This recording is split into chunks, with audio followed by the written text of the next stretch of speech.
இந்த ஊர்ல இந்த ரேஷன் கடை திறக்கணும் அப்படின்னு இவங்க ஆசையா எவ்வளவு ஏற்பாடு செய்திருக்கார்கள். அவர்களுக்கு என்னுடைய மனமார்ந்த வாழ்த்துக்களையும் நன்றியும் தெரிவித்துக் கொள்கிறேன். இதை பார்க்கும்போது எனக்கு போன வருஷம் ஞாபகம் வருது. போன வருஷம் இத்தனை நேரம் நான் தான் பிரச்சாரம் ஆரம்பிக்கிறேன் தர்மபுரியில. என்னுடைய சகோதரி ஜோதி வெங்கடேசன் அவங்களும் இதே தான். இந்த பக்கத்துல நாங்கெல்லாம் பிரச்சாரம் ஆரம்பிக்கிறோம். அப்படிங்க போகும்போதெல்லாம் அப்படி ஒரு வரவேற்பு இருக்கும். அவ்வளோ மகளிர் ஆசையா வருவாங்க, ஆளுங்கரைப்பாங்க, பேசுவாங்க, கை கொடுப்பாங்க, ஃபோட்டோ எடுத்துப்பாங்க. எனக்கும் அவங்கள பார்க்க ஆசையாக இருக்கும். காலையில் 6:30 மணிக்கு ஆரம்பிச்சேன்னா ராத்திரி 10 மணி வரைக்கும் எல்லாரையும் பார்த்துட்டு இருப்பேன். அவங்க இதே மலர்ச்சியோட தான் தர்மபுரியில் மாவட்ட மகளிர்லாம் என்கிட்ட அவ்வளோ ஆசையாக பேசிட்டு இருப்பாங்க. குழந்தைங்களுக்கு பேர் வைக்க சொல்லுவாங்க, வீட்டுக்கு அதையெல்லாம் பேசுவோம். என்ன வேணும்னா சொல்லுவாங்க, தண்ணி வேணும், வேலை வேணும், இந்த நிறைய விஷயங்கள் என்னோட பகிர்ந்து கொள்வாங்க. அவங்களை பார்த்த சந்தோஷமாக இருக்கும். நான் அடிக்கடி தர்மபுரி போயிட்டுருக்கேன். இந்த பகுதியில் இந்த முறை தான் வந்திருக்கேன். உங்களை பார்த்ததில் எனக்கு மிகுந்த மகிழ்ச்சி. அதே மாதிரி இருக்குது அந்த எழுச்சியும் அந்த சந்தோஷமும் அந்த முகமலர்ச்சியும் பார்ப்பதில் மிகுந்த சந்தோஷம். கிராம சபை கூட்டம்னா அதில் யாரெல்லாம் கலந்துக்கலாம் அப்படின்னு தெரியுமா? கிராம சபை கூட்டம்னா எல்லாருமே கலந்துக்கலாம். யாரெல்லாம்? இவங்க குழந்தைங்க தான் கலந்துக்க முடியாது. யாரெல்லாம் ஓட்டு போடுறீங்களாமா? வாக்குரிமை வச்சிருக்கிறீங்களா? ஓட்டர் ஐடி இருக்குதா? நீங்க எல்லாருமே கிராம சபை உறுப்பினர்கள். எல்லாருமே கிராம சபை உறுப்பினர். எல்லாருக்கும் உரிமை இருக்குது. நாளைக்கு தான் 29 அந்த கிராம சபை கூட்டம் நடைபெறும் நாள். என்னத்துக்காக நீங்க கையெழுத்து போடணும்? கிராம சபை கூட்டத்துல நீங்க போய் கையெழுத்து போடலாம். எதுக்காகனா உங்களுடைய ஊர் அருகில் இருக்கும் ஏரி, குளம். ஏரி இருக்கா? குளம் இருக்கா? அது நல்லா இருக்கா? அது நல்லா இருக்கணுமா? இன்னும் நல்லா இருக்கணும் இல்லையா? அதை பாதுகாக்க வேண்டும். ஏன்? நல்ல தண்ணி இருந்தா தானே நம்ம பசங்களுக்கு நல்லா இருக்கும். நல்ல தண்ணி இல்லைன்னா நாளைக்கு நம்ம சின்ன குழந்தைங்க இருக்குது, எப்படி இருக்கும்? அவங்களுக்கு நல்ல தண்ணி குடிக்கிறதுக்கு வேணும்.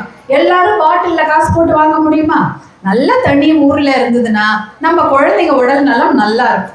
அவங்க ரொம்ப தூரம் போய் தண்ணி எடுத்துட்டு வரணும். சில ஊர்ல எல்லாம் பாத்தீங்கன்னா 2 மணி நேரம் 3 மணி நேரம் நடப்பாங்களாம் நல்ல தண்ணி வேணும்னு. நமக்கு அப்படி இல்லைல்ல, பக்கத்துலேயே கடவுள் நமக்கு நல்ல ஏரி குளம் கொடுத்துருக்கிறார். அந்த ஏரி குளங்களை நீங்க பாதுகாக்கணும். அதை பத்திரமா வச்சிருந்தாதான் இன்னும் ஒரு 50-100 வருஷம் நம்ம குழந்தைங்க, நம்ம பேர குழந்தைங்க அந்த நல்ல தண்ணியை குடிச்சு நல்லா வளருவாங்க. அதனால இந்த ஏரி குளங்களை பாதுகாக்கிறதுக்காக பசுமை தாயகம் சார்பாக நீங்க நாளைக்கு எல்லாரும் கையெழுத்து போடுறீங்களாமா? ஏன்னா நம் பிள்ளைகளுக்காக நாம் செய்ய வேண்டிய வேலை. நம்ம குழந்தைங்களுக்கு நல்ல தண்ணி வேணும்னா நம்ம தான் இன்னைக்கு அந்த தண்ணியை காப்பாற்றணும். அதனால நாளைக்கு கிராம சபை கூட்டங்கள்ல நீங்க எல்லாம் உங்களுடைய கையெழுத்து அதில் போட்டு இந்த ஏரியை, இந்த என்னுடைய ஊர் ஏரி, என்னுடைய ஊர்ல இருக்கக்கூடிய என்னுடைய குளம், எங்க ஊர்ல இருக்கக்கூடிய நீர்நிலைகளை நான் தான் பாதுகாக்கணும் அப்படின்ற ஒரு உரிமையோட நீங்க போய் கையெழுத்து போடுங்க. அது ஒரு மிகப்பெரிய விஷயம். அப்படி போட்டீங்கன்னா யாரும் அந்த ஏரி மேல கையை வைக்க முடியாது. அந்த ஏரி பாதுகாக்கப்படும், அந்த குளம் பாதுகாக்கப்படும். அதற்காக தான் இந்த கையெழுத்து. கிராம சபை கூட்டங்களில் பசுமை தாயகம் சார்பாக நீங்கள் அனைவரும் உங்கள் பொன்னான கையெழுத்தை இட்டு உங்கள் பகுதியில் உள்ள ஏரி குளங்களை, நீர்நிலைகளை பாதுகாக்க வேண்டும் என்று உங்களை அன்போடு கேட்டுக்கொள்கின்றேன். சரிங்களா? இப்போ நம்ம இங்கே பேசும்போது இந்த மீட்டிங்கில் எல்லாரும் சொல்லிட்டு இருந்தாங்க, எல்லாரும் ஒற்றுமையாக இந்த கிராமத்தில் எப்பயுமே இருக்கிறோம். நம்மளுடைய குலதெய்வமான ஐயா மேலே நாங்கள் பாசமோடு இருக்கிறோம். ஒற்றுமையாக அன்புமணி அண்ணனுடைய பின்னால் இருக்கிறோம். நீங்கள் எல்லாரும் சொன்னீங்க. நம்முடைய ஒன்றிய குழு உறுப்பினர்களும் இப்போ பேசிட்டு இருந்தாங்க, இங்கே எந்த பிரச்சனையாக இருந்தாலும் கிராமத்துக்குள்ளேயே நாங்கள் தீர்த்துக்குவோம், எல்லாமே ஒற்றுமையாக செய்து கொள்வோம் என்று. உங்கள் எல்லாருக்கும் தெரியும். நம்ம அதை தான் முன்னாடிலேருந்து சொல்லிட்டு இருக்கிறோம். 108 ஆம்புலன்ஸ் வருதுன்னு இங்கே எல்லா அண்ணனும் உங்ககிட்ட சொன்னாங்க இல்லைங்களா? 108 ஆம்புலன்ஸ் என்ன ஒரு பெண்களுக்கு மட்டும்தான் ஆம்புலன்ஸா? இல்லை ஆண்களுக்கு மட்டும்தான் ஆம்புலன்ஸா? பணக்காரங்களுக்கு மட்டும்தான் ஆம்புலன்ஸா? அப்படி கிடையாது, எல்லாருக்கும் தானே வருது. எந்த மதமாக இருந்தாலும் சரி, எந்த ஜாதியாக இருந்தாலும் சரி, யார் அழைத்தாலும் சரி, எந்த நேரத்தில் அழைச்சாலும் சரி, எந்த கிராமத்துக்கும் 108 ஆம்புலன்ஸ் வருது. இல்லை முன்னாடி எப்படி போயிருப்போம்? டிராக்டர்ல போவோமா? குழந்தைங்களுக்கு தெரியாது, கொஞ்சம் பெரியவங்களுக்கு தெரியும். பிரசவ வழினா எப்படி போனோம்? மாட்டு வண்டி, சைக்கிள்ல வச்சுட்டு போவாங்க. 2 வீலர்னு ஒரு பைக்ல வச்சுட்டு அந்த பள்ளம் ரோடே இருக்காது. இருட்டுல நிறைய மாத கர்ப்பிணியை பைக்ல கூட வச்சுட்டு முன்பக்கம் வண்டி அவங்க வீட்டுக்கார ஓட்டுவாங்க, பின்னாடி அவங்க அம்மா உட்காந்துக்குவாங்க, நடுவில் அந்த பொண்ணை பிடிச்சின்னு போவாங்க. எனக்கு அதெல்லாம் தெரியும், கிராமத்துலலாம் நாங்களாம் பார்த்துருக்கோம். ஆனால் இப்போ அப்படி கிடையாது. ஒரு ஃபோன் அரை மணி நேரத்துக்குள்ள உங்களுக்கு வருது. இது எந்த ஜாதி மத வித்தியாசம் இல்லாமல், ஏழை பணக்காரன் எந்த வித்தியாசம் இல்லாமல், நேரம் காலம் பார்க்காம அந்த 108 ஆம்புலன்ஸ் கிராம மக்களுக்காக வருகிறது. அந்த திட்டத்தை கொண்டு வந்தது மருத்துவர் அன்புமணி ராமதாஸ் அவர்களும் பாட்டாளி மக்கள் கட்சியும் தான். வேற யாராவது அந்த திட்டத்தை கொண்டு வந்தாங்கன்னா கிடையாது. பாட்டாளி மக்கள் கட்சியின் அமைச்சராக இருந்த மருத்துவர் அன்புமணி ராமதாஸ் அவர்கள் தான் அந்த திட்டத்தை கொண்டு வந்தார். அது அதிகமாக எதுக்கு தெரியுமா உபயோகப்படுது? நம்மை போன்ற மகளிருக்கு தான். பிரசவ வலின்னா உடனே அதுக்கு தான் ஃபோன் பண்ணுறாங்களாம். ஏன்னா எப்போ வரும்னு தெரியுமா? காலையில் 9 மணிக்குள்ளே பிரசவ வலி வரும், இல்லை 6 மணிக்குள்ளே பிரசவ வலி வரும், 6 மணிக்கு மேலே பிரசவ வலி வராதுன்னா எதனா இருக்கா? டைம் இருக்கா? ஸ்கூல் மாதிரி கிடையாது. எப்போ வேணாலும் வரும், எப்படி வேணாலும் வரும். யாருமே இல்லைனாலும் இருப்போம், எல்லாம் வேலைக்கு போயிருப்பாங்க, நம்ம மட்டும் வீட்டில் இருப்போம். வருமா வராதா? அப்போ என்ன பண்ணுவீங்க? கூப்பிட்டா வருது, அண்ணன் தம்பி மாதிரி அது ஓடியாருது. எது 108 ஆம்புலன்ஸ். அதை கொண்டு வந்தது உங்கள் அண்ணன் அன்புமணி ராமதாஸ். அது என்னைக்கும் நீங்கள் மறக்காதீங்க, ஞாபகம் வச்சுக்கிங்க. அதே போல் இது என்ன மாதம்? பங்குனியா சித்திரையா? பங்குனி மாதம். எல்லாருக்கும் எக்ஸாம் நடந்துட்டு இருக்குதா? பசங்களுக்கு முடிஞ்சிருச்சா? முடியல, இன்னும் கொஞ்சம் ஓடும். ஏப்ரல் வரைக்கும் போகும். அப்போ சித்திரை வரும். சித்திரை வந்தால் கிராமத்தில் என்ன நடக்கும்? திருவிழா இருக்குமா? திரௌபதி அம்மன் திருவிழா, தீமிதி திருவிழா, பால் குடம் எல்லாம் நடக்கும். திருவிழாக்கள் நடந்து கொண்டிருக்கும். அந்த திருவிழாலாம் நீங்கள் போய் கலந்துக்குவீங்க. அதையோட ஒரு மிகப்பெரிய திருவிழா ஒன்று நடக்க போகுது. அது எப்போ? சித்திரை 28 மே 11 ஒரு மிகப்பெரிய திருவிழா. என்ன திருவிழா? சித்திரை முழு நிலவு இளைஞர் திருவிழா. எங்க நடக்க போகுது? நல்லா கேட்கல? மாமல்லபுரம் மகாபலிபுரத்தில் நடக்க போகுது. அங்க நம்ம எல்லாம் வரணும். எதுக்கு வரணும்? நம் பிள்ளைகளின் எதிர்காலத்திற்காக நாம் அங்கே வரணும். எதுக்காக அந்த விழாவை நடத்துகிறாங்க? இளைஞர் பெருவிழாவை நடத்துகிறாங்க தெரியுமா? இப்போ ஒரு ஊர் இருக்குது, அந்த ஊரில் ஒரு 100 குடும்பம் இருக்குது. 100 குடும்பத்தில் ஒரு 10 குடும்பம் மட்டும் நல்லா படிச்சிருக்கிறாங்க, நல்ல மாடி வீடு கட்டிகிட்டு இருக்கிறாங்க, நல்ல வேலைக்கு போகிறாங்க, வெளியூர்லாம் போய் படிக்கிறாங்க, வேலை செய்கிறாங்க, வெளிநாட்டுக்கெல்லாம் போகிறாங்க. அந்த ஊரில் 10 குடும்பம் மட்டும் நல்லா இருக்கு. மிச்சம் 90 குடும்பம் கஷ்டப்படுது. அப்படிதானே இருக்கு இன்னையும். எல்லா ஊர்லயும் அந்த மாதிரி ஒரு ஊர் தான். எல்லா ஊர்லயுமே கிராமத்துல ஒரு 10 குடும்பம் நல்லா இருக்கும், ஒரு 90 குடும்பம் கொஞ்சம் அவங்க கஷ்டப்படுற குடும்பமா அங்க இருக்கும். ஆனா அதற்காக தான் மருத்துவர் ஐயா 35 வருடங்களுக்கு முன்னாடி மிகப்பெரிய போராட்டத்தை நடத்தி இடஒதுக்கீடு வாங்கி கொடுத்தாங்க. தெரியும்ல? அந்த இடஒதுக்கீடுனால்தான் நிறைய பசங்க டாக்டர் ஆறாங்க, என்ஜினியர் ஆறாங்க, வக்கீல் ஆனாங்க, வேலைக்கு அரசாங்க வேலை, தனியார் வேலையில கொஞ்சம் போய் சேர்ந்தாங்க.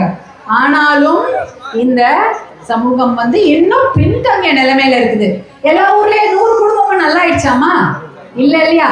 100 குடும்பமும் நல்லா இருக்கணும்ல. அப்பதானே அந்த கிராமம் முன்னேறினதா அர்த்தம். ஒரு நாடு முன்னேறணும்னா எல்லாருமே நல்லா இருக்கணும். ஒரு 10 ஊர் நல்லா இருந்தா பத்தாது, மொத்த நாடுமே முன்னேறி இருக்கணும், மொத்த கிராமங்களும் முன்னேறி இருக்கணும். நம்ம தமிழ்நாட்டிலையும் அப்படிதான், எல்லா கிராமங்களும் முன்னேறி இருக்க வேண்டும், எல்லா கிராமங்களும் முன்னேற்றமான நிலைமை இருக்கணும். நம்ம பசங்க இன்னைக்கு படிக்கிறாங்க, ஆனா அவங்க டாக்டர் படிக்கணும்னு நினைச்சா படிக்க முடியுதா? இல்ல. வக்கீல் படிக்கணும்னு நினைச்சா அரசு காலேஜ்ல சீட்டு கிடைக்குதா? இல்ல. என்ஜினியரிங் காலேஜ்ல கஷ்டப்பட்டு சொத்தை வித்து நிலத்தை வித்து தானே சேர்க்கிறோம். அப்படிதானே இருக்குது. இன்ஜினியரிங் காலேஜா இருக்கட்டும், மருத்துவ கல்லூரியா இருக்கட்டும், டாக்டர் படிப்பா இருக்கட்டும், இல்ல வக்கீல் படிப்பா இருக்கட்டும், இல்ல எந்த காலேஜ் படிப்பா இருக்கட்டும், அரசாங்கத்துல அவங்களுக்கு படிக்க வைக்கணும். அதற்கு எல்லாருக்கும் இடஒதுக்கீடு வேணும் இல்லையா? இடஒதுக்கீடு மொத்த பேருக்கு கிடைக்கணும். 10 பேருக்கு கிடைச்சா போதுமா? 100 பேருக்கும் கிடைச்சாதானே எல்லாரும் நல்லா படிப்பாங்க. படிச்சுட்டு அவங்களுக்கு நல்ல வேலை வேணும் இல்லையா? நல்ல வேலை வேணுமா இல்லையா? வேலை படிச்சுட்டு வேலை இல்லாமல் எவ்வளோ பேர் இருக்காங்க. அதனால தான் இந்த நல்ல படிப்பு அவங்களுக்கு கிடைக்கணும். அவர்களுக்கு தனியார் துறையிலோ அரசாங்க துறையிலோ நல்ல வேலை கிடைக்கணும். பசங்க படிச்சுட்டு சும்மா இருக்கிறதுக்காக படிக்க வைக்கிறோம். அவங்க நல்ல வேலைக்கு போகணும்னா எல்லோருக்கும் அவங்களுடைய குடும்பத்தை கிராமத்துக்கு ஏற்றவாறு இடஒதுக்கீடு வேணும். அப்போதான் எல்லா கிராமத்துலையும் நம்ம பசங்கள் படிக்க முடியும். 10 பேர் மட்டும் படிச்சு மிச்சம் 90 பேர் படிக்காம இருந்தால் நல்லா இருக்குமா? 10 பேருக்கு மட்டும் வேலை கிடைக்கும், மிச்சம் 90 பேர் சும்மா இருந்தால் நல்லா இருக்குமா? எல்லோருக்கும் இடஒதுக்கீடு வேண்டும்.